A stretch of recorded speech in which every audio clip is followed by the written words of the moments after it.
Assalamualaikum, hai saya Dintia. Saat ini saya sedang mengikuti pelatihan CPNS 2025 gelombang 2. Di video kali ini saya akan menjelaskan tentang isu kontemporer. Isu kontemporer merupakan isu yang sedang terjadi saat ini. Pada materi ini kita akan membahas 3 bab, yaitu konsepsi perubahan lingkungan strategis, 2 isu-isu strategis kontemporer, dan yang ketiga teknik analisis isu kontemporer. Tujuan dari materi ini adalah untuk mewujudkan birokrasi kelas dunia di tahun 2025 yang merupakan respon atas rendahnya kapasitas dan kemampuan pegawai negeri sipil. Kedua, mengenali konsepsi perubahan dan perubahan lingkungan strategis untuk membangun kesadaran menyiapkan diri dengan maksimal sebagai potensi modal insani yang dimiliki.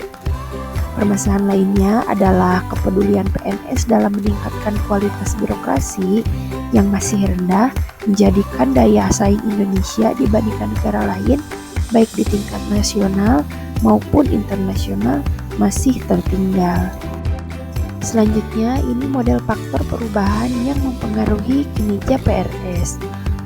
Di sini ada 4 level lingkungan strategis yang dapat mempengaruhi kesiapan PNS dalam melakukan pekerjaannya sesuai dengan bidang tugas masing-masing, yaitu individu, keluarga, masyarakat pada level lokal dan regional, nasional, dan dunia.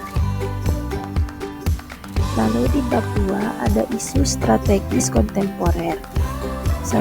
Korupsi yang diartikan sebagai penyelewengan atau penyalahgunaan uang negara untuk kepentingan pribadi atau orang lain. Perilaku yang mendorong terjadinya korupsi diantaranya sifat tamak, moral yang lemah menghadapi godaan, dan gaya hidup yang konsumtif.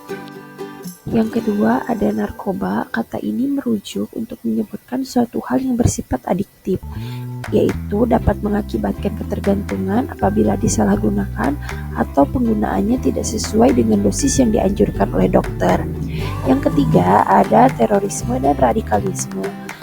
Ini adalah suatu gerakan atau aksi brutal mengatasnamakan ajaran atau golongan yang dilakukan oleh sekelompok orang tertentu, dan agama dijadikan senjata politik untuk menyerang kelompok lain yang berbeda pandangan. Keempat ada pencucian uang. Secara sederhana, pencucian uang ini adalah suatu perbuatan kejahatan yang melibatkan upaya untuk menyembunyikan sesuatu, menyamarkan asal-usul uang atau harta kekayaan dari hasil tindak pidana kejahatan, sehingga harta kekayaan tersebut seolah-olah berasal dari aktivitas yang sah.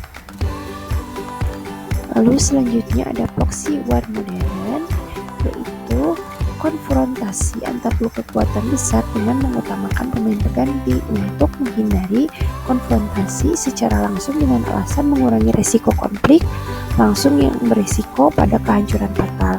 Yang terakhir ada kejahatan mass communication.